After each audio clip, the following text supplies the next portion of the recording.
Mahakasika ny fandalovan'ilay andro ratsy teto amintsika kosa indray dia nambaran'ny avy eo anivon'ny Bngrc na ny Birao nasionaly misahana ny fiatrehana ny loza voajanahary fa efa mandray andraikitra ny solotenan'izy ireo eny anivon'ireo faritra nitondra faisana noho ny fandalovan'izay andro ratsy zay. Olona iray no maty vokatry ny fanitsahana herinaratra, roa kosa naratra ny anjairan'ny rindrina tany Toliara voalohany noho ny fisiany andro ratsy. Tsy misy ahina intsony kosa ny mety ho fiakaran'ny rano amin'ny faritra Tsimandrevana sy Menabe, hoy ny nambaran'ny avy ao amin'ny Bngrc. Efa niverina any an-trano fonenany ireo olona traboina misa 300 izay mipetraka tamin'ny faritra Ivaka voaterina findra noho ny andro ratsy tany amin'ny lakan-drano Mozambika.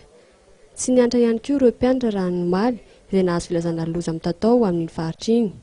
Tsy adino tompony andraikitra ihany koa nampatsiahy ireo mponina ny tokony atao rehefa misy ny fambaran'ny loza. Dia io zany dia aza mivoaka ny trano intsony mienoa ny radio dia efa tokony isy natao moa ny fiomanana isan-karazany tarehy aloha zany le hoe fanomanana sakafo kely fa ny taratasy efa nasorana efa namafisina ny trano dia tsy mivoaka intsony zany ny trano fa mieno ny radio ary mandray ny toromarika avy amin'ireo tompony andraikitra. Ny loko manga zany dia avy nandalo ny rivodoza ary foana avokoa ireo filazana rehetrarehetra. Dia amin'io zany dia na foana ary filazana dia ny teny ilazana dia hoe mba mailo dia mbola tsy mahazo mendrika fa mety isy bolomafy ny ranomasina miaka mety hiakatra ny rano ary misy isy koa ny fiotsahan'ny tany. Eo koa zany le manao hoe aza misotro afa-tsy ny rano nampangotrahana.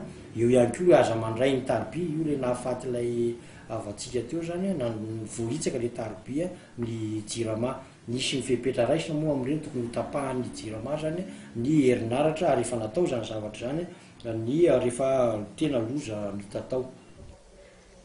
Araka ny resaka natao tamin'ny tompony andraikitra avy amin'ny Bngrc hatrany dia misy ny fanovana entiny teo amin'ny paikady fiatrehana ny loza ka isan'izany ny fampiasana ny loko entina navahana amin'ny filazana loza.